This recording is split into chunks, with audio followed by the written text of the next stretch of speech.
Eu sou o Zé Freitas, tenho comigo o outro sócio da editora Aceita, o José Pedro Castelo Branco, e estamos aqui no Fora da Toca. Eles são os convidados deste mês, duas das 5, 6 pessoas da editora Aceita, certo? 13! Somos 13. Então, ok. No site está lá menos. Pronto, muito obrigado por aceitarem o convite e estarem aqui no episódio. Nada, o prazer é nosso. E se calhar vou começar logo pela pergunta clichê de como é que surgiu a ideia para a editora. Todos nós, na Aceita, ou trabalhamos em banda desenhada há muito tempo, ou temos projetos nossos, ou somos fãs e estávamos ligados de alguma maneira ao mundo da banda desenhada. E havia uma série de projetos, já existiam projetos de edição de livros, nomeadamente a coleção Comic Heart e a coleção Aleph, que são selos que pertencem à Aceita hoje, mas que iniciaram a sua atividade de edição anteriormente, editando através da G-Floy, que é uma outra editora que edita no mercado português, que é uma editora estrangeira, que pertence a uma senhora dinamarquesa chamada Christine Meyer, e com quem eu trabalhei há muitos anos, e que nos deixou editar livros que nós queríamos editar, nós, eu e mais algumas pessoas que somos neste momento sócios da Aceita, e editávamos. Portanto, nós assumíamos os custos todos e o trabalho todo de produzir os livros.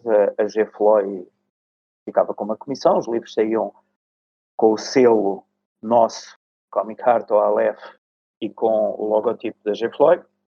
E a G-Floy fazia a distribuição, ou seja, basicamente eu fazia a distribuição porque na altura eu era o responsável pela G-Floy em Portugal e por motivos vários que tiveram a ver com a organização interna da G-Floy, no início de 2019 a Christine disse-nos, queria que vocês tirassem os vossos projetos de dentro da G-Floy porque eu vou mudar a minha contabilidade, vou passar a editora para outro país e até ao fim do ano era fixe vocês arranjarem uma outra maneira de organizarem as vossas coisas, façam uma empresa vossa. E um de nós, que era o Bruno Caetano, que é produtor de animação e que era o meu parceiro dos livros da Comic Heart, sugeriu, porque ele já tinha uma cooperativa em que trabalha na animação com uma série de outros parceiros, sugeriu que a gente criasse uma cooperativa em que cada sócio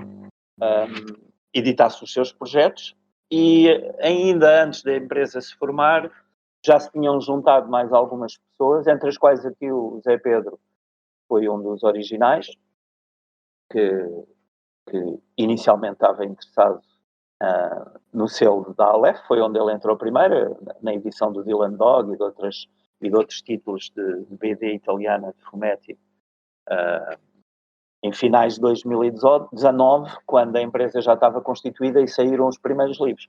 Entretanto, entraram mais sócios, surgiram mais selos, surgiram outras parcerias, por exemplo, com a Turbina, que é uma associação cultural do Porto, que está ligada à banda desenhada também há muitos anos, que é do Júlio Moreira, que é um dos nossos sócios agora também, e assim sucessivamente até acumularmos neste momento 13 sócios e muitos outros projetos, entre os quais o seu Ikigai, de que o Zé Pedro aqui foi um dos grandes impulsionadores, porque ele sempre foi uma das pessoas dentro da seita que mais empurrou para a gente editar mangá. Sim, se calhar agora, pois eu sou fã de banda desenhada, essencialmente, há mais de 40 anos, portanto já não sou propriamente novo.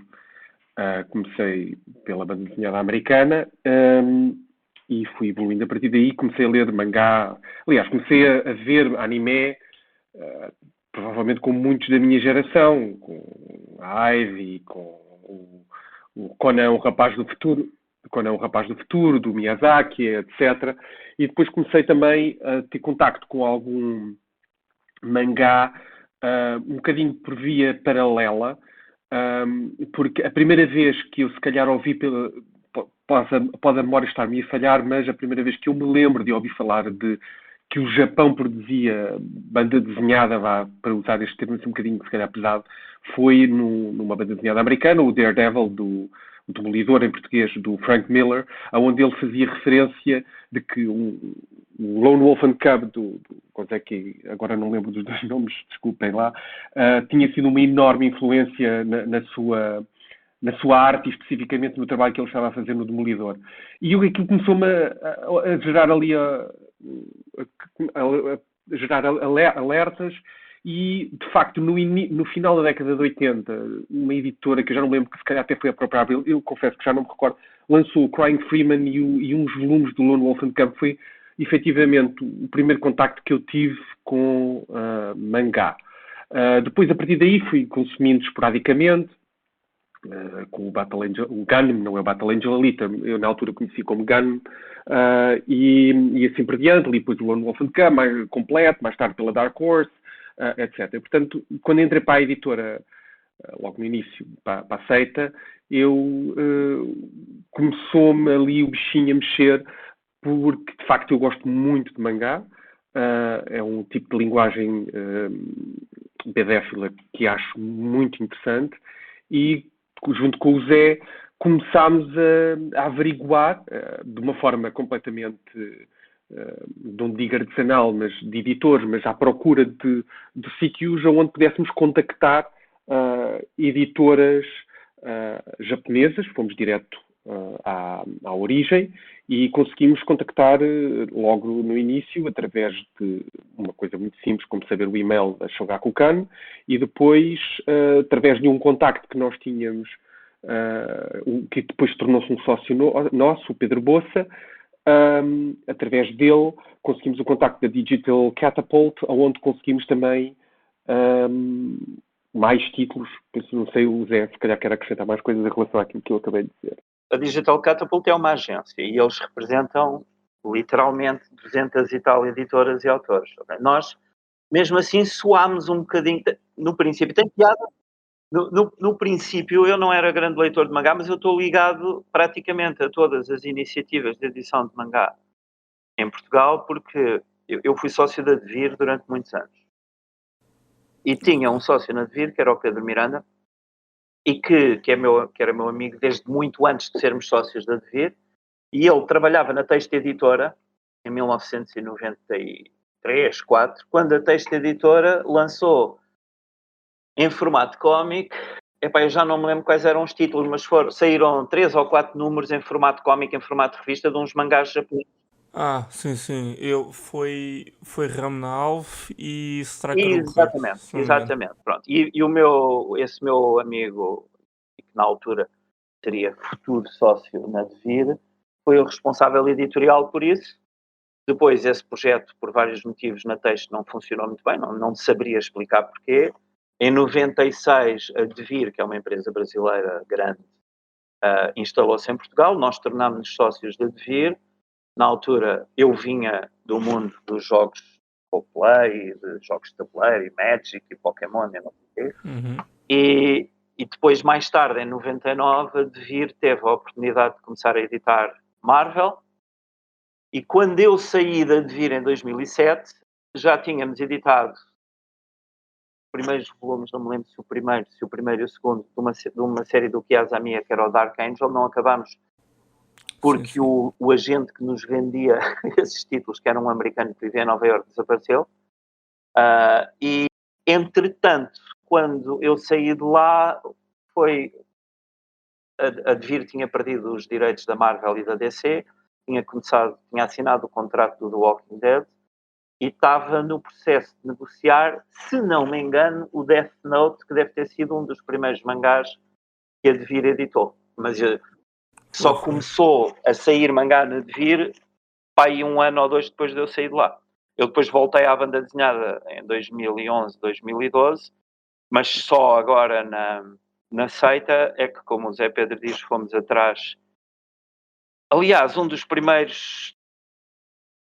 Tu lembras-te, Pedro, um dos primeiros títulos que a gente tentou arranjar foi aquele do Clube das Divorciadas. Sim, a gente e não se conseguia não, isso falar não. com a gente, de facto...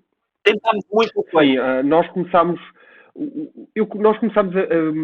fomos várias vezes a exposições em França, ao Festival de Banda Desenhada em Angoulême, e em Angoulême, de há uns anos a esta parte, tem feito várias abordagens, várias exposições a autores de mangá, vários.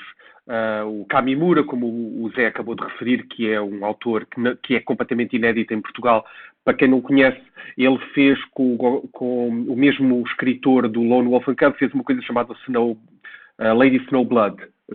Acho que é esse o nome agora, de facto com o nome já é terrível. Mas pronto, depois podem procurar. O Kamimura, o Kazuo Kamimura, é um autor já falecido, da década de 70, e que foi uma das grandes exposições que a mim mais me começou a suscitar interesse por uma banda desenhada mais ligada ao Gekiká, mas pronto, estou um bocadinho a desviar da questão. Nós começámos, de facto, a ter contacto mais com o mangá, muito também a partir daí, a renovar esse interesse, e não só isso, mas o Zé também, quando trabalhou para a Levoar, também editou o Taniguchi, também foi um autor que também nos interessava, e depois especificamente, quando nós falámos com a Shogakukan, nós queríamos especificamente um autor que já está a ser publicado em Portugal, que é o autor do Monster, e do... Exatamente, nós abordámos a Shogakukan com o Naoki Urasawa, e disseram-nos logo que não podíamos ainda. Isso é uma questão que temos. Não, nada disso. E disseram-nos, mas estamos abertos a qualquer tipo de outra negociação convosco.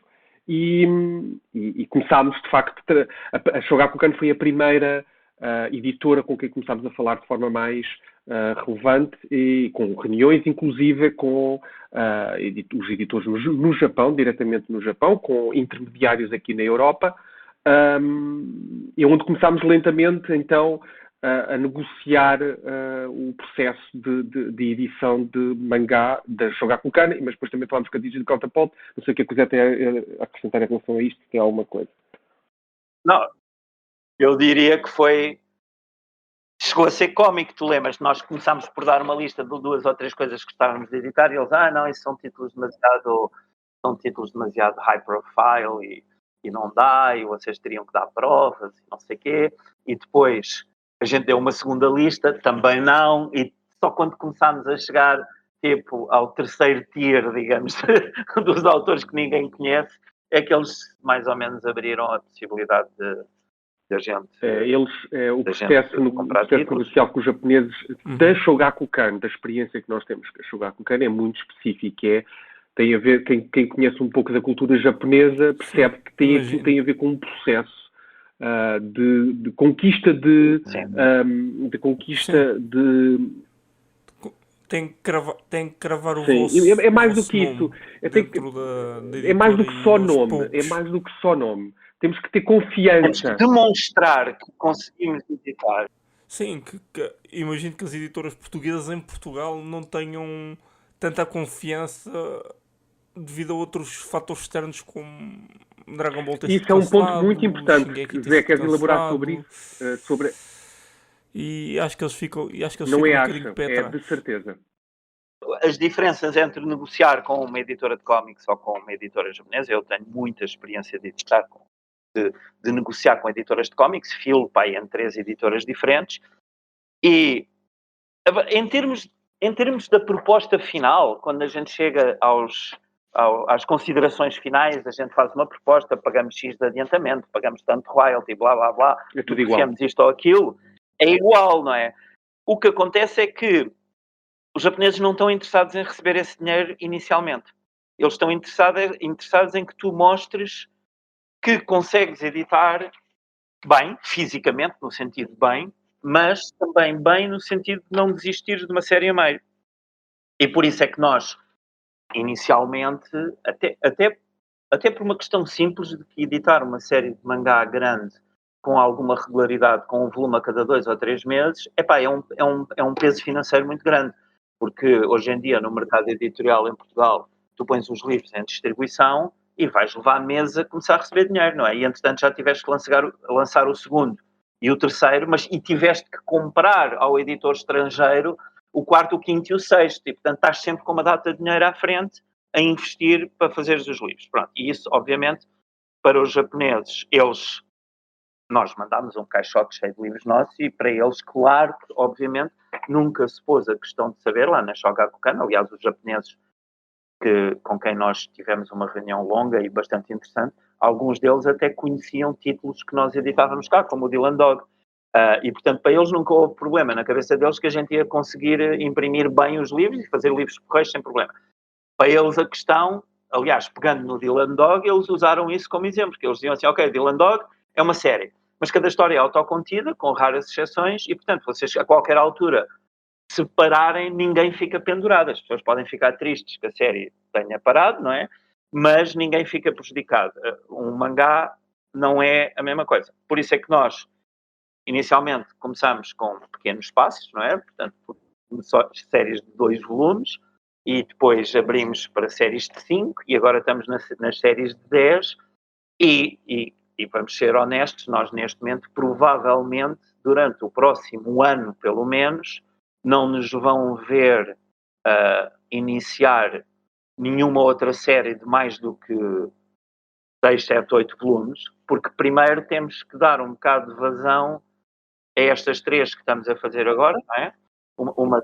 E fazem Pois, bem. até porque não temos, e não é só uma questão de dinheiro, outra coisa interessante, Sim. e que o Zé Pedro poderá depois corroborar, o processo de produção de um mangá é muito diferente e bastante mais complicado do que o processo de um álbum de banda desenhada franco-belga ou de cómic americano, ok? Em termos de revisões, em termos do texto, Sim, em termos da legendagem. é um processo. Porque, para o pessoal que não sabe, cada coisa tem que ser aprovada Isso é igual em qualquer lado, não é? Imagino igual em que qualquer seja... lado. No Japão demora um bocadinho mais. Imagino que No seja... Japão demora um bocadinho mais. Não quero também transmitir a sensação que eu e o Zé, quando começámos este processo de negociação, quer com a Shogakukan, quer com a Digital Counterpart, que nós estávamos completamente virgens ou completamente não informados do processo que poderia ser complicado de gerir com os editores. Porquê é que eu vou dizer isto? Eu vou contar uma história que não é em confidência nenhuma, porque eu estava na apresentação do Akira pela JBC quando saiu cá o primeiro volume. Foi ali na Kingpin Books. E o editor, na altura, ele disse que o processo de discussão da edição do Akira, do primeiro volume, foi um processo complicadíssimo e longo, porque os japoneses eram extremamente pormenorizados e fiéis ao original, ao ponto de a capa ter que ter uma folga entre a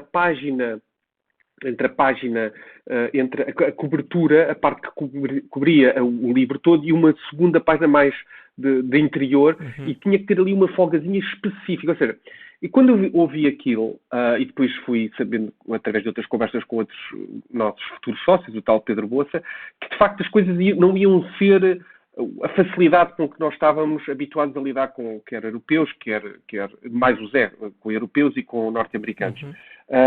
Mas tem sido um processo que não é uma complicação, apenas demora um bocadinho mais tempo, apenas é mais pormenorizado. Não é nada mais do que isso. Tem que se tomar cuidado com mais determinadas coisas, mas não é nada de complicado. Okay? Não é um bicho de 7 cabeças. É mais moroso. Exato. É preciso ter um bocadinho mais de paciência e temos que nos habituar à ideia que, para o editor japonês, na maioria dos casos há exceções, imagino eu, mas para a maioria dos casos a prioridade dele não é fazer um contrato já e receber dinheiro. A prioridade dele é com quem é que eu me estou a meter? Quem é esta editora a quem a gente vai vender possivelmente os direitos do nosso livro e será que eles tratam a nossa propriedade bem? Nós, desde o primeiro e-mail que mandamos, desde a primeira resposta que recebemos da Shogakukan, até termos assinado o primeiro contrato do Kyokara Zombie, que, vamos ser honestos, eu acho um livro porreirinho, sem mais, Pachona, não sei o quê, mas completamente desconhecido. Não é? Aliás, foi uma das séries, eles próprios nos deram uma lista de coisas que nós estaríamos autorizados a fazer. Pronto. Mas foi um ano, mais ou menos, não é? Sim, um ano é um ano e tal. Foi complicado. É, um ano e pouco, sim. Eu tenho a sensação que, claro, que os grandes autores e as grandes editoras, por exemplo, o autor do Akira, obviamente, tem muito controle sobre a obra dele e a editora verga-se muito ao que ele pede. E isso é diferente dos cómics. Porque nós agora, aos poucos, damos-nos conta que os autores mandam muito em cima das editoras, sobretudo quando são conhecidos. Uhum. E as editoras sentem uma responsabilidade muito grande frente aos autores, porque a editora não é dona da propriedade intelectual, é apenas a editora japonesa da propriedade intelectual daquele autor. E ela representa o autor perante os estrangeiros. Não é como a DC Comics, que é dona do Super-Homem e que não passa cartão nenhum a nenhum autor da DC quando nos vende os direitos de fazer um livro. Pronto, ok? Isso é muito diferente. Agora, se calhar, é bom pôr aqui a pergunta pelo meio, já que estamos a falar sobre as licenças e assim. Não sei se já chegaram a negociar diretamente com o autor ou se tiveram que falar com a Nunca editora. negociámos diretamente com o autor. Mas... Nunca. Até agora não. Sim. Ok, pronto. Ainda não chegaram Mas nesse passo. eu penso, honestamente, que praticamente ninguém negocia com os autores. Quem O único exemplo que eu tenho a dar é que, por exemplo, o Júlio Morando, que era o que estava a tratar aqui da JBC em Portugal e esteve lá na apresentação da Akira, ele, quando se pisgou para o Brasil e deixou a JBC Portugal a arder, foi diretamente ao Japão negociar Náusica com o Miyazaki. Pelo que eles lá tiveram a contar numa live. Mas isso é uma exceção, porque eu penso que o Miyazaki, como é dono do estúdio, é ele que licencia diretamente. É um caso excepcional. Não é, ou seja, as bandas desenhadas do Miyazaki não saíram na Shonen Jump ou numa outra editora. Sim. Portanto, é um caso especial, penso eu. Não garanto que não haja outros casos, não é? Mas esse parece.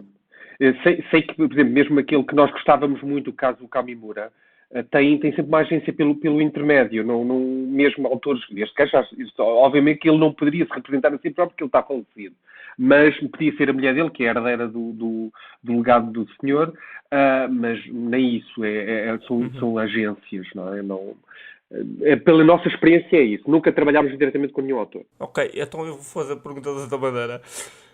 Negociam diretamente com as editoras japonesas ou tem algum intermediário aqui na Europa para fazer? Sim, tem. Tipo, no caso de intermediário com a editora exatamente, japonesa. Tipo a Crunchyroll. A Shogakukan tem uma representante na Europa, que é a Viz, que é com eles com quem falamos primeiro. No caso da Digital Catapult, é ela própria, é um intermediário com várias outras editoras e, por acaso, é um rapaz francês, mas que vive em Tóquio. Portanto, é este o nosso. Ok. É importante dizer o seguinte: a Viz, que é a empresa que representa a Shueisha e a Shogakukan na Europa e nos Estados Unidos, é também. Sim, praticamente no Sim, mundo e inteiro. eles são editores nos Estados Unidos e penso que se calhar na Europa também, não sei. E eles são os agentes exclusivos da Shueisha e da Shogakukan fora do Japão, mas tudo passa pela Shogakukan. Ou seja, eles 2 ou 3 vezes por ano recolhem ofertas de editoras europeias e mandam para a Shogakukan. Imagino que tenham um monte de reuniões entre eles para darem conselhos, opiniões, etc. Mas no fim, quem opta e quem escolhe as propostas, imagina que nós fizemos uma proposta e outra editora portuguesa também fez, não é a Viz que representa. A Viz trata da parte legal, burocrática e financeira, não é? Uma vez que a Shogakukan tomou a decisão de quem é que vai editar aquilo, a Viz é que nos manda o contrato, a Viz é que nos vende os fecheiros das imagens, que nos fatura o adiantamento, etc. Mas passa tudo pela editora japonesa no final. Okay? Idem com a Digital Catapult, porque aparentemente, não sei se é segredo, acho que não é segredo, mas houve mais do que uma oferta para o Gannibal em Portugal, e portanto no final nós fomos os escolhidos, mas tivemos que aumentar ligeiramente a nossa proposta para podermos ser os escolhidos. Ok, e esses intermediários também funcionam tipo naquelas editoras menos conhecidas, editoras indies japonesas que têm mangás menos conhecidos? É a maioria delas. Quer dizer, por acaso, eu agora fui ao Salão do Cómic de Valência, em Espanha, e falei com uma pequena editora espanhola que tem o contacto de alguns autores japoneses e que eles trabalham a meias com esses japoneses. São mangás muito pouco conhecidos, etc. E, portanto, eu sei eu imagino que nesse universo gigante que é a banda desenhada japonesa haja Sim. muitos casos, não é? E, portanto, há de certeza. Agora, a Digital Catapult representa autores e editoras, muitos, centenas, ok? É Ok. quase impossível ver o catálogo todo deles. Sim, porque eu sei que o mercado editorial japonês é tudo menos pequeno. Não se cinge só a 3 grandes editoras. A quantidade de banda desenhada no Japão é de facto impressionante, a vendida, e o mercado editorial japonês é gigante e especificamente, por exemplo, o caso do digital, que é também por si só não é pequeno no Japão. Eu lembro-me de ter visto uma estatística que eu não posso ter a certeza que estou a falar a verdade, mas eu acho que vi isto, que 50 representava uma porcentagem bastante significativa do próprio mercado editorial japonês e sozinha era, em termos de vendas e receita, o equivalente à franco-belga e americana juntas, que é uma coisa impressionante. Não duvido, porque o mercado japonês é de japonês para japonês. Não, eles O são resto muitos, é não é? extra. Eles são muitos e leem muito mangá. Sim. Um, É que eles fazem as coisas para eles, nem fazem para nós. Eu já É a diferença. tive no Japão 2 vezes, é um país que eu aprecio particularmente. E de facto a cultura do mangá e do anime é uma coisa ubíqua, está em todo o lado. Tu vês samples de mangás distribuídos gratuitamente na estação mais movimentada de Tóquio, por exemplo, em Shinjuku. Estão lá para tu relevares e leres e ver se vale a pena e depois vais comprar. Pois há pessoas regularmente a ler, há N lojas de mangá espalhadas especificamente por Tóquio, mesmo por Kyoto, onde eu estive também. Há o bairro da Akihabara. Isto para não falar das Também lojas em segunda dessas, mão. também tive nessas. Pois, que Mas essas aqui, o aí. bairro da Akihabara, em Tóquio, é o bairro geek de Tóquio, e há prédios inteiros dedicados à cultura pop geek. o único país do mundo que tem um mercado per capita igual ao Japão é a Bélgica, mas a Bélgica são 16 milhões de habitantes, o Japão são 130, não é? E, portanto, mas na Bélgica, por causa de um mercado de banda desenhada infantil franco-belga clássico, super, super, super forte, é o país do mundo, juntamente com o Japão, onde se vende mais banda desenhada per capita. Claro que em termos absolutos é menos. Não é? Mas Sim, diz. eu acho que eles beneficiam-se por causa do mercado francês. Imagino. Epá, eu diria que. Porque o mercado francês, em termos de mangá, se não fosse o Japão, era o Não, maior. não, mas eu estou a Acho falar de eu. banda desenhada em geral. Não, Ok, ok, ok, não te ok, ok. esqueças que a banda Ok. desenhada franco-belga, muita Sim, coisa sim. nasceu na Bélgica, não é? O RG, o Sim, sim. criador do Tintin era belga, o Jacobs, o criador do Blake e Mortimer era belga, etc. Pronto. E portanto é um mercado que tem muita tradição de consumir banda desenhada. Mas, já que estamos a tocar neste tema, e eu Mangaka Advir fez um bom trabalho, foi construindo um bom catálogo, as vendas foram subindo e depois, no ano, isto depois entronca com uma das perguntas que aqui tens sobre o impacto da pandemia. Ok. É isso, é isso. Já saltámos alguns passos atrás. Eu quero voltar atrás para isso. Qual é que foi o impacto da pandemia, tendo criado a seita em 2019 e logo em 2020 terem que levar com um shutdown completo? Pois, epá, nós pensámos que ia ser uma tragédia em termos de vendas e não sei o quê, atrasou muitos lançamentos nossos, ou seja, nós ainda fizemos um par de lançamentos até ao Festival de Coimbra, que calhava na altura em março. O primeiro confinamento foi tipo 10 dias depois, ou uma semana depois, e lançámos um dos nossos primeiros grandes lançamentos em plena pandemia, que foi o álbum do Lucky Luke, O Homem que Matou Lucky Luke. Mas as vendas online não foram más, e depois o que a gente sentiu foi nós editámos menos em 2020 do que o que teríamos gostado de editar. Mas o que a gente sentiu foi que, e que tem a ver depois com a conversa do mangá, o que a gente sentiu foi que assim que os confinamentos acabaram, houve uma sede enorme de comprar aquilo que não tinha saído. As livrarias fecharam fisicamente, os quiosques fecharam, e portanto, por exemplo, Paulo Voar, que é uma editora que vive muito de vender as coisas em bancas, foi particularmente dramático, eles tiveram quase um ano parados, mas assim que as coisas começaram a reabrir, a gente sentiu uma vontade enorme de pessoas comprarem livros e por coincidência de lançamentos, e isto eu já falei com o pessoal da Bertrand e da FNAC e não sei o quê, o ano 2021 e o ano 2022 foram vendas tão brutais de banda desenhada em geral, maiores até do que antes da pandemia, que são considerados anos atípicos e eles já nem os usam para comparar daí para a frente. E foi quando o mangá explodiu até... Deu aquele boom. Sim, e foi o Demon Slayer e o Spy Family, foram os dois grandes títulos que saíram numa altura que toda a gente queria ir comprar mangá. Eram títulos novos, eram títulos com muito hype, não é? E no espaço de um ano o mangá passou a ser mais de metade das vendas de banda desenhada em Portugal. Em dinheiro, e se tu considerares, por exemplo, que o mangá típico custa 10 euros e que o álbum Sim. típico hoje em dia custa 20, em unidades, em número de livros vendidos, é ainda mais do que metade. É muito mais que metade, não é? E agora, em 2023, a parte do mangá diminuiu um bocadinho, mas ainda é O que é normal. ligeiramente acima de metade. Sim. Mas isso é normal. A pandemia acabou, o pessoal deixou de comprar, começou a vender. Estamos a voltar ao básico anterior à pandemia, mas estamos acima de 2019. Portanto, o mercado cresceu muito. E o mangá é, neste momento, claramente a categoria ou o género que mais vende. Aliás, isso vê-se, não é? Porque toda a gente se pôs a editar mangá. Sim. Como é que foi pronto, gerir esse aumento de demanda na pandemia que levou então à criação do selo Ikigai? Presumo eu.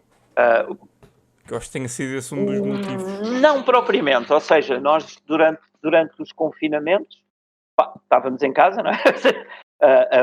a enviar encomendas pelo correio, que foram alimentando um pouco os custos que a gente tinha, porque nós na Seita temos uma organização profissional a tratar da nossa logística toda, embora a gente não tenha escritório, não é? Estamos espalhados pelo país, os sócios todos, cada um a fazer a sua parte. Trabalhamos com uma empresa de logística que faz o armazenamento, os envios, tudo, ok? E tem um custo, não é pequeno. E durante a pandemia, pelo menos as vendas pelo correio, etc., foram alimentando esse custo. Também participámos num programa que foi lançado em início do governo, o Garantir certo. Cultura. E com esse programa produzimos alguns livros porreiros que não teria sido possível produzir de outro modo e que também serviram para dar trabalho a muitas das pessoas que trabalham connosco como legendadores e designers, etc., e autores, porque com esse dinheiro do Estado a gente passou a poder pagar-lhes bem, porque normalmente os autores portugueses de banda desenhada não ganham grande coisa, não é? Porque as tiragens e as vendas dos livros são pequenas, ou eram pequenas, agora melhoraram um bocadinho e não são assim tão maus. Mas o impacto da pandemia na decisão de criar o selo Ikigai foi zero, ou seja, era uma coisa que a gente já vinha a pensar. Como eu tinha a noção, com o aumento da demanda trouxe mais mangá para Portugal e não digo novas editoras, mas editoras que já estavam cá e decidiram apostar em mangá.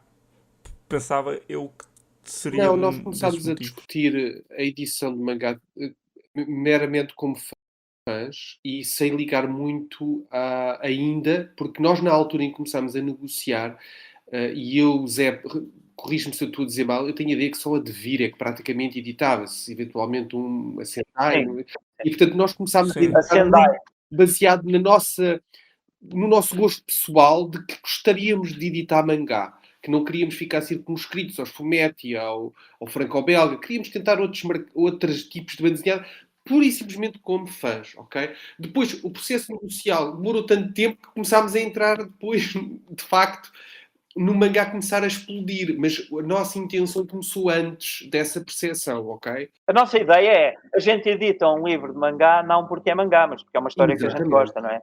que a partida deveria. Eu não vou dizer que seja sempre tudo assim, não é? Mas às vezes temos que fazer Sim.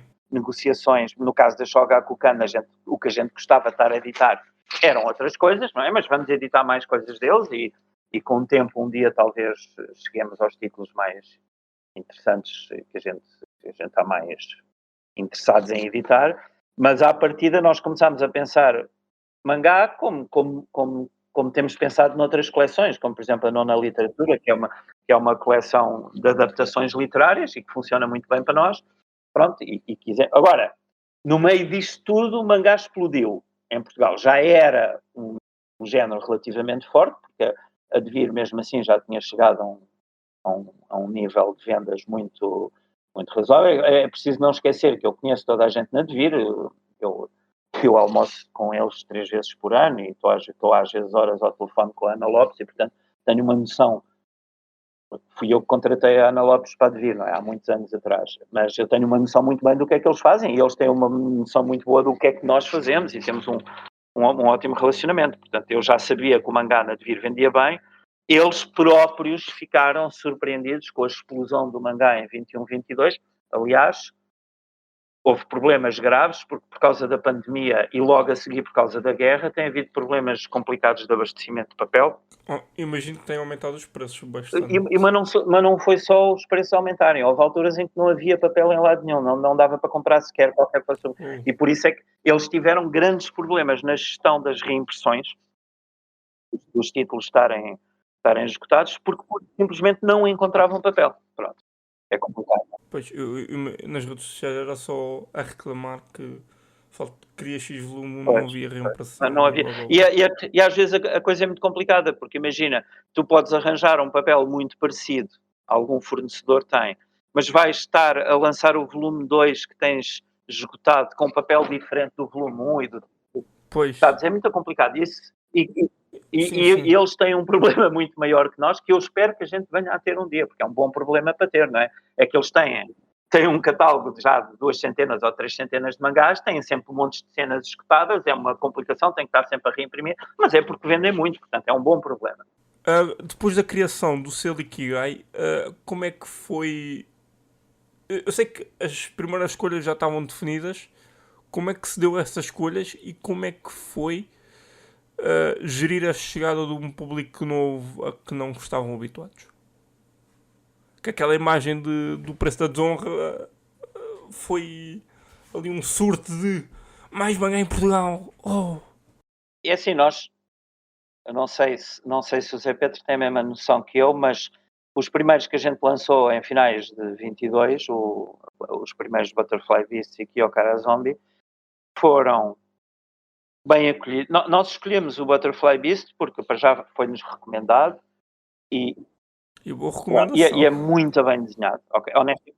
Sim, aquilo foi uma escolha baseada num conjunto de coisas que eles nos deram para a gente folhear, porque eles tinham um site, a Digital Catapult, especificamente da editora Lead, e pronto, fomos ver, havia lá autores que nós gostávamos, que já tínhamos ouvido falar, como o Hiroshi Hirata, do Preço da Desonra, e outros que mais, e este, em particular, o Butterfly Beast da Yuka Nagate, era lindissimamente ilustrado. E percebemos também que já estava editado em França. Isso também ajuda sempre um bocado, sabe? Porque a questão de depois podermos ler para perceber se de facto vale mesmo a pena, isso pode-se obviamente ler online, não quer dizer, mas queremos ler uma edição oficial e percebemos que o Butterfly Beast estava editado em França. E esse foi um dos que nos apanhámos logo o olho com aquilo, porque de facto era extraordinariamente bem desenhado e não nos arrependemos minimamente da escolha quase cega do Butterfly Beast, porque é de facto um dos nossos melhores, das nossas coisas que mais vende e é super bom. Sim, imagino. Imagino que tiros no escuro destes vai sim, desse é particular. Opa, o Kyokara Zombie é uma... Não é bem um exemplo do oposto, porque eu também não vou dizer que é um desastre em termos de vendas, mas foi um tiro no escuro e não...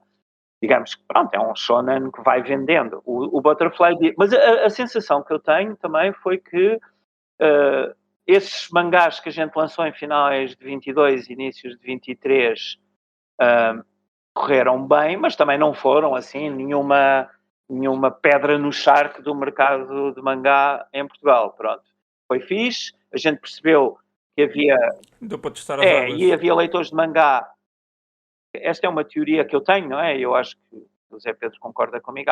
Há muitos leitores de mangá que começaram a ler mangá com a Devir já para aí há 8 ou 9 ou 10 anos e já não estão tão interessados em shonen, não é? E não há tanta BD de mangá para um público adulto ou para um público jovem, mas não a young adult. Não há assim tanta, não é? Esse pessoal está um bocadinho órfão, porque Sim. no catálogo de Devir o que é que eles vão ler? Agora podem ler o Monster e um ou outro romance gráfico e não sei o quê. Eu acho que o próprio mercado de mangá em Portugal ainda tinha que estar refém, por assim dizer, das obras mais populares para, pronto, ganhar tamanhos, expandir-se para outros. E com a entrada da Sendai, com os vossos lançamentos, agora com a Devir a entrar para obras de Seinen, acho que o mercado agora é que se está a expandir para outros géneros. E isso torna o mercado mais O que foi uma escolha. Isso é bom. Quanto mais escolha, melhor. Pronto, eu digo sempre isto porque as pessoas, os leitores, muitas vezes não têm noção do que é o mercado e depois há muitos editores pequenos que também não entendem a teoria dos ciclos. Agora toda a gente está a editar mangá, não é? A Presença está a lançar mangá, a Gradiva tem mangá, Tudo a seguir a moda. tem mangá por francês e, inevitavelmente, metade desses mangás vão desaparecer. Porque é sempre assim, as coisas explodem, há uma série de livros que vão ter super sucesso, depois toda a gente vai atrás, como toda a gente vai atrás, os leitores vão se dispersar e não sei o quê, e a gente agora, durante o próximo ano, vai ver quem é que se aguenta, e depois há uns que vão saltar fora, e depois pode haver outro boom a seguir, e depois volta a entrar uma data de editores a ir atrás de mangá outra vez. É o ciclo normal. O que nos surpreendeu foi o preço da Desonra, isso sim, porque foi um livro relativamente caro, ainda por cima, não é? 23 euros, ou lá o que é, e desapareceu do armazém assim em 3 meses. Esse foi daquelas escolhas que não foi efetivamente às cegas, ok? Nós tínhamos... Pois, claro. Muitos de nós já conhecíamos por causa da Pipoca e Nanquim, tínhamos lido. Eu especificamente tinha até lido primeiro o Satsuma Gishiden, que é um livro muito grande e nós, como somos uma pequena editora, não quisemos arriscar logo nesse. Apostámos no Preço da Desonra e, como está o Zé a dizer, saímos super bem, não estávamos minimamente à espera da recepção que o livro efetivamente teve e está a ter. Não é só teve, está a ter. É um livro que vende muito bem, talvez porque seja um one shot, talvez porque a capa seja boa, talvez porque o tema interessa às pessoas, talvez porque seja um seinen muito, muito apurado e de uma qualidade bastante significativa. Não percebemos bem qual é a questão. Talvez também porque há o tal público órfão que está à espera que venham para tomar. Exato. Talvez também porque chegou a algum público que compra outros tipos de BD, como cómics e franco-belga, e para quem isto é uma ótima maneira de entrar na BD franco-belga. A verdade é que nós lançámos o livro no Festival da Amadora, juntamente com outras novidades, não é? E tivemos lá, lançámos o Grande Gatsby, com o desenho do Jorge Coelho, que é um autor português, que também era um livro caro, e a gente vendeu para aí 200 exemplares do Grande Gatsby e do Preço da Desonra, já não me lembro se foi 70 ou 80, que foi bom, mas a diferença... Eu segurei bastante para não comprar o Preço da Desonra na Amadora BD, porque isto de gastar 300 euros de uma vez e ficar sem comprar mangá, durante um ano, doeu. Ver as novidades todas a sair e eu ali, não posso comprar, tanto que eu só o comprei a semana passada. O que eu queria dizer é que a diferença entre os 200 que vendeu o Grande Gatsby, os 100 e tal que venderam outros livros e os 80 que vendeu o Preço da Desonra, também não nos preparou para que depois em livrarias, não foi o contrário, mas em livrarias o Preço da Desonra começou a sair mais depressa que os outros todos. Eu não estava nada à espera e, portanto, de repente, quando a gente começa a ver as encomendas da FNAC a chegarem semana após semana, foi... Agora, vamos reimprimi-lo agora, este mês de março, portanto, no final do mês volta a haver estoque do Preço da Desonra A única coisa que eu não vos peço é que não façam como a presença e metam lá a segunda edição na capa. Por favor. Vamos pôr, mas com um autocolante daqueles que saem fáceis. Obrigado. Aquilo da presença dói. Ter ali na capa a segunda edição. Qual é o livro? Acho que é só o Leveling e na menina do outro lado estão a fazer isso. Editam a capa, escrevem lá, em vez de pôr um autocolante ou escrever na contracapa. Autocolante. Ali na capa. Por acaso tem piada, vou contar esta historinha. Na verdade, a gráfica onde a gente faz o livro, a gente ia fazer. Não, a gente ia fazer a segunda edição escrito na capa, na contracapa, não na capa. Sim, na contracapa ainda se aceita, tipo, debaixo da sinopse. Agora na capa. Mas depois a gráfica tinha lá uns milhares de autocolantes a dizer segunda edição que eles nos propuseram e, portanto, até poupámos algum dinheiro aí e pronto. E vai com segunda edição num daqueles autocolantes que saem facilmente e pronto.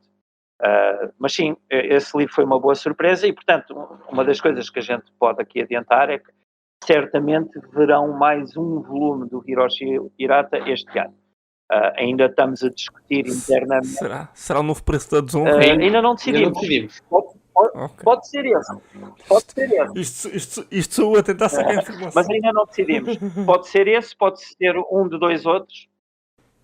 Sim, eu sei que ele é mais conhecido pelo preço da desonra, mas tem outras obras. Bastante. Eu acho que ele até é mais conhecido pelo Satsuma Exatamente, Kishiden. ele é mais conhecido pelo Satsuma Kishiden, que é uma obra que foi publicada pela Pipoca Nico em 3 volumes, originalmente são 6, e é uma obra extraordinária. Se não a leste, vais lê-la um dia por nós. Não, Devemos editar isso. Pronto, eu guardo o meu dinheiro então. Porque ela é de facto muito boa. Pronto, então vamos passar para algo mais mainstream, que é o caso de Made in Abyss. Como é que surgiu essa escolha? Sei que já falámos aqui por alto, mas agora podemos ir um bocadinho mais a fundo sobre como é que foi essa escolha de Made in Abyss. E como é que eu ia dizer? E agora só me estou a lembrar da palavra em inglês, mas como é que será publicar uma obra que ainda está em lançamento e tem volumes de Anan? Sim, isso é bom, no sentido que já existem uma dúzia de volumes. A gente, a seu tempo, apanharemos a edição japonesa, não é? Se lançarmos 4 por ano, que é mais ou menos o nosso plano neste momento. E depois, 1 por ano não é complicado. Como é que ele surgiu? O tal agente, fizemos uma reunião longa com ele em que ele nos mostrou literalmente 50 coisas, ok? E uma delas era o Made in Abyss e, que nos despertou um bocadinho a atenção, mas também porque ele, a gente, empurrou bastante, porque pronto, eles também sabem o que é que vende, o que é interessante, o que é que eles gostam, não é? As pessoas têm direito também a ter os seus gostos pessoais, e dessa longa reunião em que ele nos mostrou, além do Made in Abyss, mais 5 ou 6 coisas assim que ele nos estava a recomendar, a gente acabou por escolher o Made in Abyss por ele ter feito muita força, depois fomos ler, depois descobrimos o anime, e depois o meu puto, Ele não entrou em depressão depois de ver? Não, ele tem, quando ele estava a ver o Made in Abyss, tinha 17 ou ia fazer 18, ele adorou o anime. Que há ali uns episódios que é brutal, porque os bonecos são... Os bonecos não casam com o tema. E o anime é particular. Eu adorei o anime, vi todo. É de facto um anime que não é para todos. É muito forte. E depois a combinação no anime tem 2 ou 3 camadas que são óbvias quando estamos a falar de imagem, não é? Que é a banda sonora, que é extraordinária, as vozes que estão muito bem escolhidas e torna aquilo é complicado. Aquilo é complicado. Por vezes é perturbante. Aquilo perturba uma pessoa. Mas eu adorei o anime. Adorei o anime. Extraordinário. Portanto, nós assim já tínhamos ficado com esse título em mente, porque ele tinha recomendado bastante, e fomos-nos informar e percebemos que era muito bom. E depois percebemos que potencialmente podia ser não digo um best-seller ao nível de algumas das séries que a Devir edita, mas que para nós podia ser um título muito forte. Sim, podia-vos dar aquele nome que vos falta dentro das editoras japonesas que Podemos falámos sim, no Olha, início. Ainda exatamente. bem que sim. Foi a primeira vez até que imprimimos com páginas a cores, que também é uma das coisas que a Shogakukan está sistematicamente a dizer que temos que provar que temos que ser capazes, e desta vez fomos. Imprimimos a cores, páginas a cores, as 8 primeiras, como é costume. Portanto, sim, estamos muito expectantes com o resultado do Made in Abyss nas vendas em Portugal. Sim. Que eu acho que Made in Abyss para vocês será aquele ponto de viragem e para ter acesso a mais obras e obras mais populares neste caso. Mas mais uma vez, a gente edita porque gostou Sim, do livro. sim, sim. Claro que a gente espera que seja o nosso best-seller e que seja o que nos catapulte para sermos um editor de mangá mais conhecido. Agora, por exemplo, o Gannibal, quando a gente escolheu o Gannibal, ainda não havia série de televisão, não estava editado em inglês, tinha começado a sair em França, e a gente já o escolheu, pá, há um ano, não é? É um ano e tal. Talvez ligeiramente. Ver. Não, há um ano e poucos, exato. E que escolhemos porque a história é espetacular, a história é muito boa. Eu gosto, é muito fora. E para mim é muito melhor que o Made in Abyss porque é uma história que me diz mais a mim, não é? E depois, aquelas capas são surrealmente giras. São muito fora do normal, são muito fora do comum. Com um Para mangá. mim, Gannibal é que o que eu acho que Gannibal vai ser perfeito para a minha namorada e não para mim é as capas. Mas eu depois abro o livro, vejo aquela arte e fico com vontade de ler. Pois. Pronto. É isso. É muito detalhada, é muito expressiva, pronto. E portanto, nós neste momento temos 3 séries de que estamos. A segunda série do Butterfly Beast. A segunda série do Butterfly Beast, em termos narrativos, é melhor que a primeira, E porque vai envolver Portugal. foi composta como um todo. E vai envolver Portugal. E vai melhorar à medida que os volumes avançarem. E a primeira, os primeiros 2 livros, tu notas que a cada 30 páginas ela volta a contar durante 2 páginas que eu sou uma shinobi, Sim. eu caço shinobis e pronto, porque aquilo eram os capítulos que saíam na Sim, revista, tanto não que é? aquilo está lá mencionado no volume que ela lá teve os problemas que teve. Exato. Nesta história, estes 5 volumes fazem uma história mais ou menos coesa, com 2 ou 3 arcos principais, e em termos narrativos é muito melhor, e em termos de design continua a ser espetacular. E depois temos o Gannibal e o Made in Abyss, que são 2 séries completamente diferentes, e pá, eu gosto muito mais do Gannibal, mas estou ciente do facto que o Made in Abyss pode ser muito mais vendável do que o Sim, Gannibal. a partir. É aquele diamante ali a ser lapidado. Mas pronto, Três séries e que posso provavelmente dizer, gosto das 3. Não tenho uma predileção particular por nenhuma. Eu gostei muito do world building de todo o Made in Abyss do anime. Achei extraordinário. Mesmo das personagens, todo o lado creepy, é desconcertante, para usar a palavra portuguesa, desconcertante do Made in Abyss. O Butterfly Beast é uma evolução do meu gosto particular por coisas como o Lone Wolf and Cub ou como o Hiroshirata. E o Gannibal é extraordinário porque é um whodunit, é uma espécie, é um policial negro com mistura de terror que é muito fácil de ler. É um peito de história muito bom. Eu gosto particularmente. Qualquer um dos três são bons. O Hirata é um senhor. é o mega clássico. E, portanto, nós este ano vamos lançar mais um Hirata, certamente. Ainda não decidimos qual, mas também... Antes de passar para essa parte, ainda a falar sobre o Made in Abyss. Uhum. Daqui, digo a 3, 4 anos, quando alcançarem a publicação japonesa, vocês pretendem, imaginem, lança o volume 17, passado, digo, 3 ou 4 meses, que acho que deve ser o mínimo que eles... Pronto. Pretendem lançar logo ou fazer como as editoras inglesas e a Devir faz, que é ficar uns volumes atrás? Pá, porque é um por ano. Um por ano não faz sentido andar atrás. Faz sentido A não ser que eles nos imponham um prazo, faz sentido que sai no Japão e a gente cá 2, 3 meses, 4 meses, tempo de traduzir e legendar, Até lançamos. gostávamos de lançar ao mesmo tempo, se nos deixassem, mas de certeza que não deixa. Claro. Eu acho que aí nessa altura já devem ter mais bagagem para se calhar impor ali uma coisa ou outra, se deixarem. Veremos. Pois, Eles são muito logo veremos picuinhas. quando lá chegar, mas Pronto. logo veremos quando lá E chegar. então, antes de passarmos para o que estávamos a falar, qual é que foi a recepção do público perante este início de 2024? Já ia ter 2023, mas é 2024. E o final de 2023 também. A gente pode fazer uma pequena...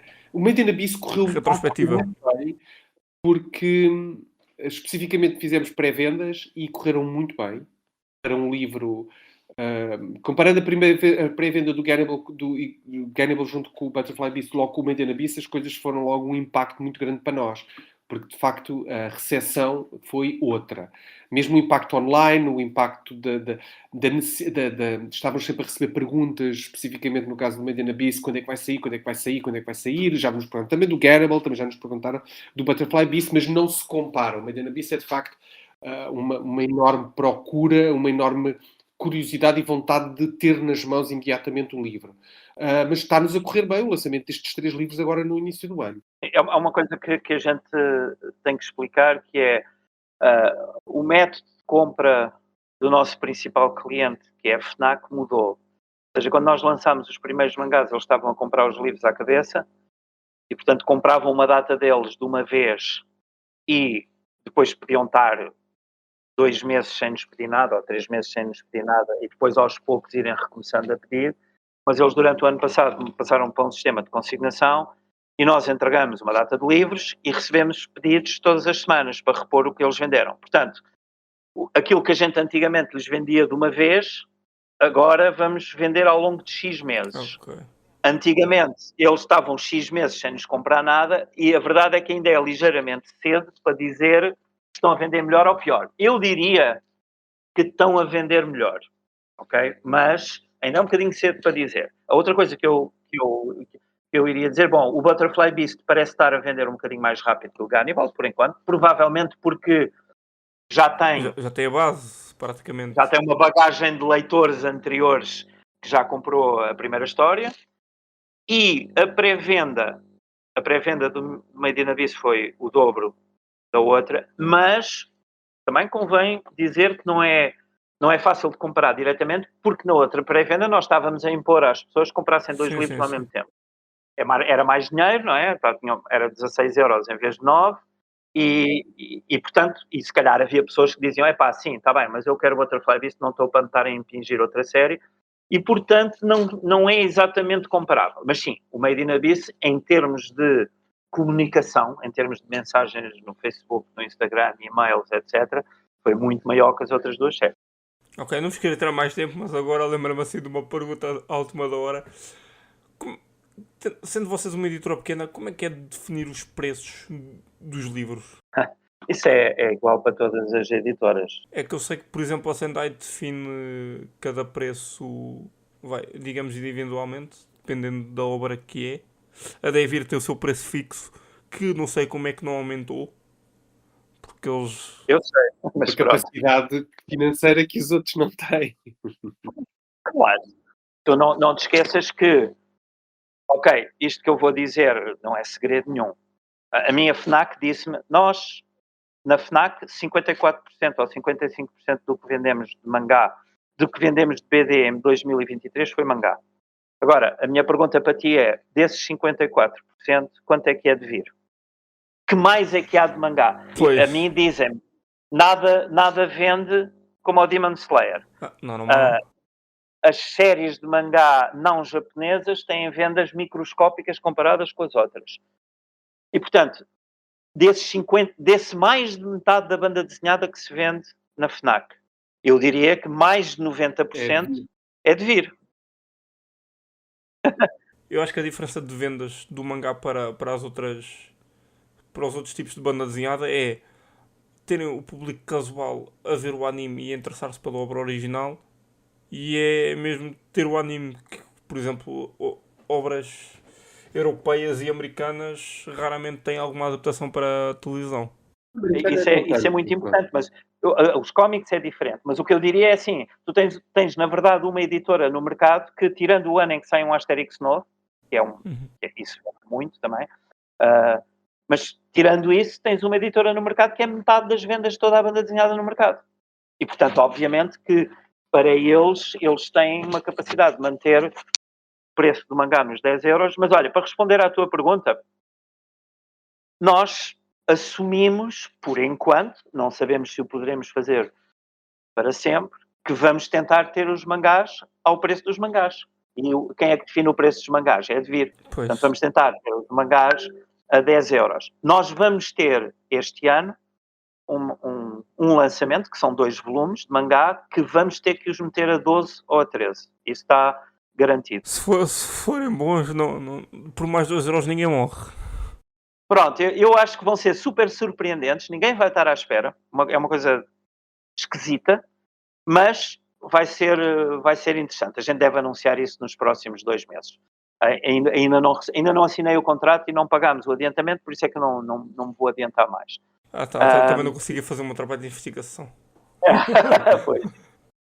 Mas, é assim, nós, fora dos mangás, nós definimos os preços mais ou menos como tu estavas a dizer que a Sendai define o Deus, é livre a livre. Eu, neste momento, estou a discutir com o meu sócio Bruno Caetano, que nós gerimos a coleção Comic Art, que são autores portugueses. Pronto, temos 2 ou 3 livros que vamos lançar nos próximos meses e estamos neste momento a pensar a que preço é que os vamos pôr. Mas tu tens que definir um preço, depende quanto é que é a tiragem, não é? Sim, eu sei que isso tudo influencia a tiragem, o custo de papel, se é capa dura, se é capa mole, se tem páginas a cores. Mas nem é isso. Ou seja, uma vez que tu sabes quanto é que o livro vai custar, é uma questão de tu saberes quanto tempo é que queres recuperar versus quão alto podes pôr o preço versus o quão depressa tu precisas de vender livros. Tem sempre a ver com a demanda, certo? É um equilíbrio. Às vezes tu pensas, ok, eu fiz 1000 euros, quero que vender 400, ajudem, quero pagar os custos aos 400. Mas depois tu vês que para pagar os custos aos 400, se calhar vais ter que pôr o livro muito caro. Então tu dizes, ok, será que mais vale a pena baixar o preço um bocadinho e só recuperar os custos com 500 livros vendidos? Ou tenho margem para subir o preço e recuperar aos 400? Pronto, esse é o género de questões que a gente põe na nossa cabeça. É uma dança que se faz com os números, em que tem que ter noção de que se aquilo vai vender, se não vai vender, se achamos que vai vender rápido, como está o Zé a dizer. Portanto, isto é uma dança que se faz, é uma questão de perceber, e à medida que vais ganhando traqueios no mercado, que o Zé já tem há 20 anos disto, mas eu menos, vai começando a perceber-te mais ou menos de como é que as coisas funcionam. E é sempre um tiro no escuro, atenção, a não ser se que tivéssemos a sorte de ficar com o Asterix, aí não há tiros no escuro. Ou com o Dragon Ball. Isso não há tiros no escuro. É aquela jogada de tira arriscada. Sim, tu tens que ir percebendo mais ou menos. Nós, por enquanto, como diz o Zé, queremos seguir o preço da Devir. Queremos os 9,99 tiros como o Wade Beast, Butterfly Beast e Cannibal. E, portanto, mas não sabemos o que é que o mercado daqui para a frente possa eventualmente nos dizer. Por enquanto, apostamos nisto. E os custos, não é? Se o papel subir mais uma vez, mais um bocadinho, acabou-se. Temos que subir o preço. Sim, pois, é isso que me impressiona.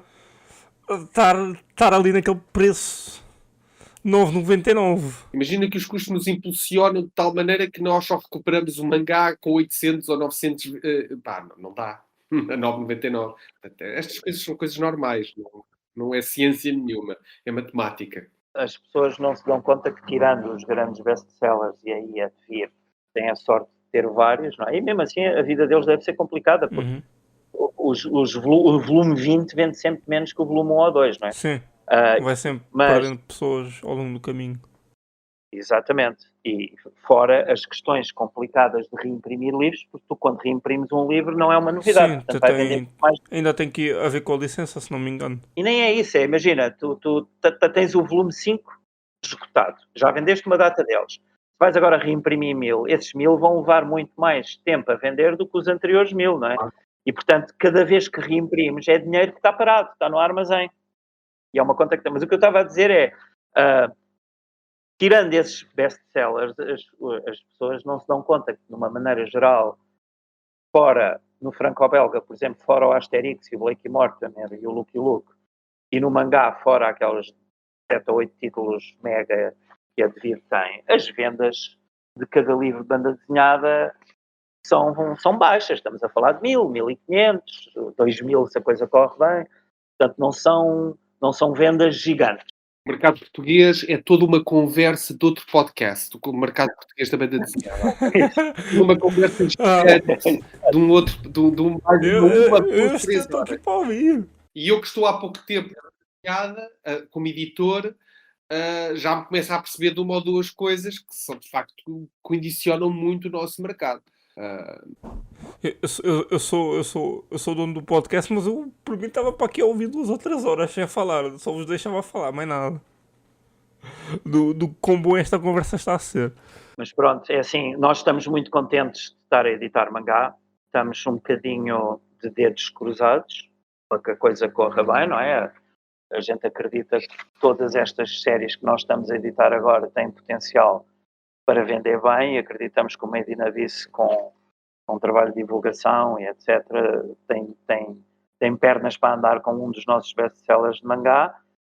Pá, mas é sempre uma incógnita, não é? E pronto. Mas é claramente, por acaso, uma coisa engraçada é tu comprometes-te com uma série de mangá, não é? Nós agora estamos comprometidos com 3, epá, e de repente essas 3 são 14 ou 15 lançamentos por ano, e de repente tu dás-te conta que é quase tanto como o resto tudo junto, não é? e dá muito trabalho, e é difícil, é mais difícil produzir um livro de mangá, porque já tem muitas páginas.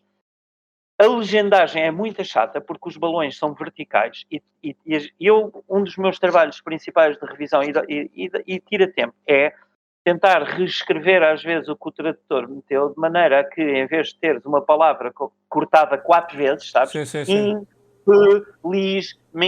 Pronto, Sim. tentar rearranjar as coisas e às vezes fazer aquilo parecer mais bonito, e mais saudável de ler, entre aspas. Exatamente. E sem aqueles ífanes todos. Enquanto que traduzir do francês, por exemplo, o francês, apesar de tudo, é uma língua relativamente próxima do português, e normalmente a gente consegue encaixar as coisas iguais, não é? Pronto, o mangá dá muito trabalho, e quando a gente está a olhar para que o mangá vai passar a ser metade do nosso catálogo, porque além destas 3 séries, nós queremos fazer um livro do Hirata, temos os tais outros 2 mangás que vamos lançar, também temos mais uma história que vamos lançar como um one-shot, como um volume único. Eu agradeço. É uma coisa da Shogakukan, vamos construindo a nossa relação com eles.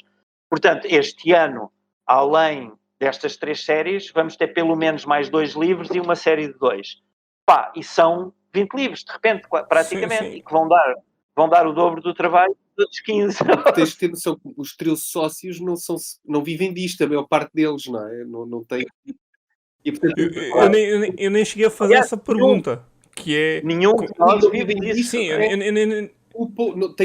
nem cheguei a fazer pergunta de como é que é gerir o trabalho de editora com os vossos trabalhos normal. Imagino que seja ali um inferno de gerir tempo. É amor à camisola. É um bocado isso. O Zé Pedro o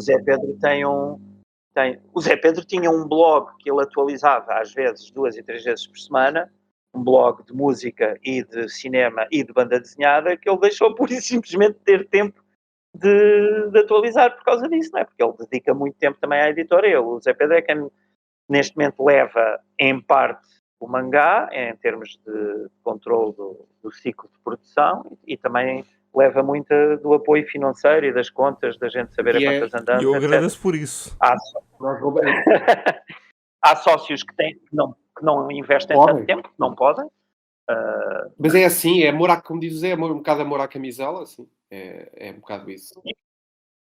E porque acreditamos que um dia a empresa vai vender o suficiente, e está suficientemente bem, não digo para pagar salários a toda a gente, mas para... Na nossa opinião, que é porque nós podemos ter o long game, nós temos a capacidade de fazer o long game. Nós conseguimos dedicar tempo com calma e serenidade, com isto. Ninguém está aqui a pensar que vai ficar rico, ninguém está aqui a pensar que vai ganhar a vida nisto. Portanto, com calma chegaremos lá. E nós, com muita calma, estamos a chegar lá, um passinho de cada vez. Sabes porquê? Porque somos Exato. uma Pois, seita. e de onde é que veio o nome? É por É isso que eu quero saber, de onde é que veio o nome? Opa, o nome é simplesmente porque a gente não encontrava um nome. E o pessoal dizia, estes gajos são uma seita, é a seita da O vida. Ikigai tem uma história mais gira. Tipo, a gozarmos, não é? Sim, o Ikigai. Sim, o Ikigai Sim, é outra o Ikigai ainda pelo nome do Ikigai sabemos que aquilo em japonês é uma paixão paixão. e significa razão de viver. Nós tivemos a analisar vários... Mas agora exatamente. seita. Mas a seita é a mesma coisa, também é uma Sim, razão sim. de viver. Nós entramos numa seita. O problema é a tradução. A tradução para inglês. Isso Sim, ninguém traduz, mas. Zé Pedro, tu é que me disseste que o Stefano da Panini tinha ficado assim um bocado, mas que nome é este e tal? Isso é um nome, parece, porque em italiano a seita tem um lado pejorativo, Sim, culto, mas não é sei um quê, nome. pronto. Nas finanças nunca vos perguntaram nada sobre o nome. Não, sabes, eles nas finanças eles pensam sempre que é a seita do Exato. verbo aceitar. E nós temos de explicar. Não, são duas palavras. A seita com S. E depois é que aí vês uma luz a acender-se na cabeça deles e eles a perceberem o que é que o nome quer Eu dizer. penso, quando eu estou a entregar as contas, será que as finanças nos bate à porta? O que é que vocês estão a fazer dentro? Não, mas uma vez que o registro da conservatória aceita o teu nome, aceita. Era uma seita. É isso. Eu agradeço imenso pela conversa, por este tempo que vocês dispensaram em gravar este episódio. Vocês falaram do futuro do self, falámos tudo o que tínhamos a falar. E uma das questões que eu deixo aqui, e que não sei se será difícil para vocês ou não de momento, tendo que o Akira Toriyama morreu no passado dia 1 de março. Não digo lançar Dragon Ball, mas lançar os outros one-shots deles. Será que seria capaz para vocês? Ideias são sempre boas que a gente recebe, a gente só tem que ter capacidade financeira e Exato. mas só isso, não é? Foi aquilo que tivemos agora também a dizer há bocado.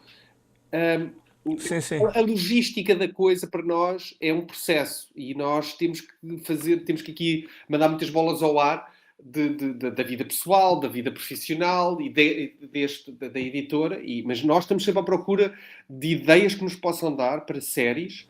Por isso é que recomendo é logo One Shot, porque sei que, apesar de, imagino, da licença Dragon Ball ser um bocadinho barata, mas mais difícil por causa do que aconteceu com a Asa. Eu não sei se é mais barato.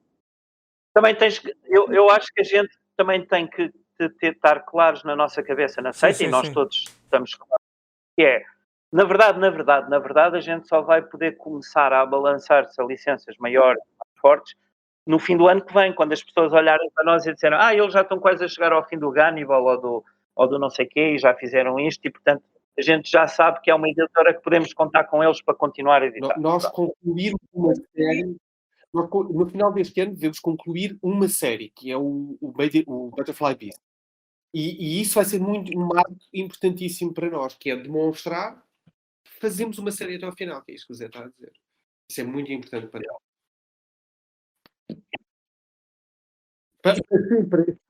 Eu também não vos vou tirar mais tempo. Obrigado. De nada. Okay. Obrigado por mais uma vez aceitarem o convite. Obrigado. Eu adorei a conversa. Por mim, vocês tomaram conta do podcast que eu estive aqui a ouvir. Não... Foi mais... Foi mais Obrigado. gostar... Eu, por mim, gosto de ouvir estas conversas sobre o mercado editorial português e o que é que está por trás. E assim, quem ouve ou vai ouvir este episódio com a editora, neste caso vocês os dois estão a representar a editora, vai ter mais um bocadinho de noção sobre o que é que está por trás das coisas, o que é que acham que sabiam, mas é diferente, e espero que cresçam bastante, que daqui a uns anos seja uma possibilidade para vocês estarem em eventos a vender os vossos mangás e a vossa banda desenhada, não só mangás. Exato. E E quando lá estiverem, como dizem, é amor à camisola, quando lá estiverem, tem que ser equipamento à seita, ali, com o logotipo da seita, t-shirt azul, número 1, número 2, com o nome atrás. Bom, nós já fazemos isso na Amadora. Ainda não temos a t-shirt, mas o resto já temos. Agora só falta a t-shirt. Sim. Tá bem. Vamos ter, porque este ano vamos a muitos eventos. Temos vários festivais e a Feira do Livro de Lisboa, etc. Não é t-shirt normal, tem que ser t-shirt à futebol, a dizer ali amor à camisola. Amor à camisola, aceita. Ok. É tipo, o novo amor de mãe da Guiné passa a ser o amor à camisola da seita. Pronto. Obrigado. Muito obrigado aos dois. Ok, E tá. Boa Boa tarde. tarde a todos, aos que nos ouvirem daqui a uns tempos. Comprem Exato. bons mangás e podem seguir a seita no Instagram, no Facebook e, acima de tudo, em vez de comprarem os mangás em Fnacs, Bertrands, vão ao site da editora comprar o mangá, que assim eles não levam com taxas, recebem o vosso dinheiro todo e ficam os dois felizes. Um porque recebe o dinheiro todo e outro porque tem os mangás. e não cobramos portos, portanto sempre rápido de enviar. Também. Pronto, e é isso. Próximo mês terei aqui um convidado que vocês não estão à espera e farei um ano de podcast. Portanto, obrigado a todos os convidados que já passaram por aqui e obrigado a vocês, editora Seita, Fiquem bem. por estarem aqui este mês. Obrigado. Tchau.